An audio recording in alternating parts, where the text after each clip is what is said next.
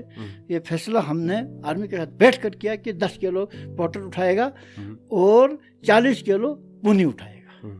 یہ ان کے ساتھ فیصلہ تھا, آج بھی اسی حساب سے چل رہا ہے. پھر لوگوں کو کم سے کم انہوں نے بھی سدبھاونا کے تحت کچھ سامان وغیرہ شغیرہ, کسی کو راشن پانی وغیرہ, یہ ساری چیزیں دے دی. سر لوکلز کا کیا رول رہ چکا تھا 1999 کی جنگ میں؟ سلیم صاحب دیکھیے, دراس میں جب جنگ ہو گئی تو میرے خیال میں جہاں تک میں آئی وٹنس ہوں اس جنگ کا. بالکل بالکل بالکل. جب تک دراس والوں نے ساتھ نہیں دیا تب تک آرمی جیت نہیں سکتی تھی وہ جنگ. اللہ. کون ان پہاڑوں میں راشن پہنچاتا تھا, کون ان پہاڑوں میں کپڑے پہنچاتا تھا, اور اس وقت ٹھنڈی کا موسم تھا, اوپر برف بھی تھی. پوری دراس نے خربوز سے لے کر مٹائن مشکو تک پوری دراس نے, یہاں ایک بھی بندہ ایسا نہیں ہوگا جس نے آرمی کی خدمت نہیں کی ہوگی. پوری دراس نے گوڑوں پر, پیٹ پر تیل, راشن, کلوتھنگ, امونیشن سارا پوچھا دیا. یعنی نصف جنگ تو سولین نے لڑا ہے. یعنی جنگ کے میں اس کو 3 حصوں میں بانٹ سکتا ہوں, ایک سولین, ایک آرمی, دوسرا بوفورس توپ. اس نے بڑا کام کیا. بوفورس توپ نے بھی بڑا زبردست کام کیا, تب جا کر یہ جنگ جیت ہو گئی انڈین آرمی کی. باقی سول کے بغیر تو میرے خیال میں ممکن ہی نہیں تھا. تو چیلنج تو بہت آئے سر شفٹ. ہم نے اپنے مکان آرمی کو دے دیے. پوری ہولیال کے گاؤں میں پوری 18 گرنیڈیئر وہاں بیٹھی تھی. سی او صاحب بیٹھا تھا, بعد میں یہاں کمانڈر بن کے آیا تھا خوشحال ٹھاکر صاحب, وہ ہماچل کے تھے. پوری اس کی ریجمنٹ وہاں بیٹھی تھی ہولیال میں. ہم نے سارے مکان خالی کر کے آرمی کو دے دیے. اسی طرح سے 2-4 گاؤں میں, مٹائن میں, پاندراس میں, ان گاؤں میں آرمی بیٹھی وہاں. پھر آرمی نے جنگ لڑا, اور ہماری جتنی بھی سول پاپولیشن تھی اس سب نے آرمی کی مدد کی. یعنی گوڑوں سے مدد کی, ان کو راشن پہنچایا, ان کو امونیشن پہنچایا. اور تو ہم لڑائی تو گولہ باری کرنے کا تو ہمارے پاس کوئی ٹریننگ یا ہتھیار تو تھا نہیں, تو ہم کیا کر سکتے تھے. لیکن ہم شانے بشان تھے ان کے, بالکل کندھے سے ان کے ساتھ, بالکل کاندھے سے کاندھا, چاہے رات ہو دن ہو, ٹائم ہو یا نہ ہو, کھانا ملے یا نہ ملے, ہم ساتھ میں تھے فوج کے. تو پبلک کو یہ موٹیویٹ کرنا, یہ ایک ایڈمنسٹریشن کو کس طرح ایک چیلنج رہا؟ اب اس میں زیادہ تر کام جو تھا وہ ایڈمنسٹریشن کا کام تھا. یہاں کرگل میں شلین کوبرا صاحب اس کا ڈی سی ہوا کرتے تھے, اور دیپک صاحب ایس پی ہوا کرتے تھے. وہ اسے بہترین افسر میں نے سروس میں شاید نہیں دیکھا. شلین کوبرا صاحب, ہاں, شلین کوبرا صاحب کو گھر سے فون آیا سویرے 6:15 بجے, جب مجھے بلایا تھا اس نے ریزیڈنس میں. اس کو بولا, اتنی جنگ میں آپ کیا کرتے ہیں, آپ نوکری چھوڑ کر چلے آؤ. اور میرے سامنے اس نے ان کو جواب دیا کہ جس ڈسٹرکٹ کا میں ڈی سی ہوں وہ سارے مسلمان ہیں, اور یہ بھگوان کے بعد میرے اوپر بھروسہ کر کے بیٹھے, میں ان کو چھوڑ کر نہیں آ سکتا ہوں. اب آپ اس بات سے اندازہ کرو کتنا جذباتی ہوگا وہ افسر. میرے سامنے ہوئی بات ہے. بالکل. تو انہوں نے ہمیں ایسے انسٹرکشن دیے, مجھے خاص کر انسٹرکشن تھا کہ دراس کے بارے میں جو بھی ڈیسیجن لینا ہے وہ آپ کو لینا ہے, ڈی سی کو نہیں لینا ہے. آپ کو ڈیسیجن لینا ہے, مجھے انٹیمیٹ کرو. اسی بات کو لے کر, ورنہ میں نہیں چاہتا تھا, میرے پاس کسی کو ریلیف دینے کا, کچھ دینے کا پاور تو تھا نہیں اس وقت. میں نے 18,000 دراس کی پاپولیشن کو راشن دیا, فری ریلیف. پاور نہیں تھا, دیا. کتنا دیا؟ 2 کلو, 1 کلو چاول, 1 کلو آٹا. اب کھانے والے کو تو 2 کلو ہو گیا, لیکن 18,000 کو دیا تو بہت بڑی چیز ہو گئی. انٹیمیٹ کیا ڈی سی کو کہ جس طرح سے میں نے کر دیا. دوسرے دن انہوں نے وہاں سے میسیج دیا کہ action taken by the night تسلا دراس از ہیئر بائی کنفرمنٹ. اب اندازہ کرو کیسا اچھا افسر ہوگا وہ. اس کی وجہ سے پھر اس نے وہاں ہر ایک ہمارے نمبرداروں کے ساتھ ہر گاؤں میں 2 آدمی لگائے جو پڑھے لکھے تھے اور کام کے لوگ تھے. ہم نے لسٹ دے دی ان کو, پھر ان کو بھی روپیہ 1,000-1,500 دے کر 2-3 مہینے کے لیے ان کو بھی رکھا تاکہ وہ نمبرداروں کی مدد کریں, کیونکہ نمبردار زیادہ تر ان پڑھ تھے اس وقت. تو آرمی جب آتی تھی تو وہ ڈر بھی جاتے تھے, بات بھی کرنا نہیں آتا تھا. اب میں ہر جگہ تو پہنچ نہیں سکتا تھا, لہٰذا ان 2 آدمیوں کو, پڑھے لکھے خاص اچھے خاصے آدمیوں کو, بالکل خاص آدمیوں کو رکھا تھا جو کرتے دھرتے لوگ تھے. اس کی وجہ سے آرمی کے ساتھ ہمارا بہت اچھا رابطہ رہا تمام سویلین کا. بالکل. پھر تو آرمی سے کچھ نمبرداروں کو اس پیریڈ میں کچھ روپیے 1500 تنخواہ بھی دیا آرمی والوں نے, کوئی 1 سال تک. اس سے اور بھی تھوڑا سا نزدیک آنے کا موقع ملا. اچھا. ہاں بالکل. بالکل. پھر یہیں پارٹیز بھی ہوتی تھی, کبھی عید ملن پارٹی, کبھی افطار پارٹی, کبھی کچھ پارٹی آرمی میں ہوتا تھا. تو میں بھی سولین کو لے کر جاتا تھا, نمبرداروں کو. سرپنچ تو اس وقت تھے نہیں, یہ بات کی بات ہے. جو بھی گاؤں میں کرتا درتا اچھا خاصا آدمی تھا, میں ان کو لے کر آرمی میں جاتا تھا. کبھی کسی کو کھان کا 10 کلو, کسی کو کچھ مل جاتا تھا. تو اس سے کیا ہو گیا, ایک رابطہ بن گیا سول اور آرمی کے بیچ میں. درمیان میں یہ آرمی اسکول کھولنے کا یہاں ایک پروگرام آ گیا. تو آرمی کے لیے اب بلڈنگ کی ضرورت پڑی. یہ جو آج آرمی اسکول کھولا ہے, یہ ہم نے ہی ہینڈ اوور کیا ہے آرمی کو, کیونکہ یہ باہر سے آنے والے ملازموں کے لیے ریزیڈینشیل کوارٹر تھا, کالونی تھی. اچھا. یہ آرمی اسکول نہیں تھا, یہ ہم نے ہی دے دیا. جو آج آپ کا اسکول چل رہا ہے یہاں, یہ اس تب سے ہے. سر ایجوکیشن کے حوالے سے ہم بات کریں, خاص کر ایجوکیشن پوائنٹ آف ویو سے ہم دیکھتے ہیں کیریئر کونسلنگ کے حوالے سے کتنا اہم رہتا ہے کیریئر کونسلنگ, خاص کر جب آپ کی بات کریں تو آپ کے اس میں کیسا کیریئر کونسلنگ تھا اس ٹائم کا, کس طرح کا آپ اپنا ایکسپیرینس بتا سکتے ہیں؟ سلیم صاحب, بات یہ ہے وہ وقت کچھ اور تھا, آج وقت کچھ اور ہے. بالکل. اگر آج کے وقت میں ہمارے بچے نہیں پڑھیں گے, دھیان نہیں دیں گے, میرے خیال میں یہ ان کی بدقسمتی ہے. دیکھیے میں اپنے وقت کی بات آپ کو پہلے بتاتا ہوں. ہمارے وقت میں تقریباً بہت سارے گاؤں میں دراس میں روڈ بھی نہیں تھا, بجلی بھی نہیں تھی. وہ اس کو کیا بولتے ہیں, چراغ, وہ ہوتا تھا بمبا جس کو بولتے ہیں نا, چاؤں, وہ ہوتا تھا. ہم لوگوں نے اس کی روشنی میں تعلیم حاصل کی ہے. آپ اندازہ کر لیجئے, آج ایک گھر میں 25 بلب جلتے ہیں. تو آج تعلیم عام ہے, پڑھانے والے ہیں, بالکل بہت سارے اچھے ایجوکیٹڈ یہاں پڑھانے والے استاد موجود ہیں. اب اگر نہیں پڑھیں گے تو یہ ہمارے آنے والی قوم کی بدقسمتی ہے. اس وقت مشکل سے آدمی ٹیچر, پٹواری, کلارک یا VLW بنتا تھا, یا زیادہ میٹرک ہوتا تھا. فار ایگزامپل جو شخصیت آپ کے پاس بیٹھا ہے وہ صرف 10+2 ہے.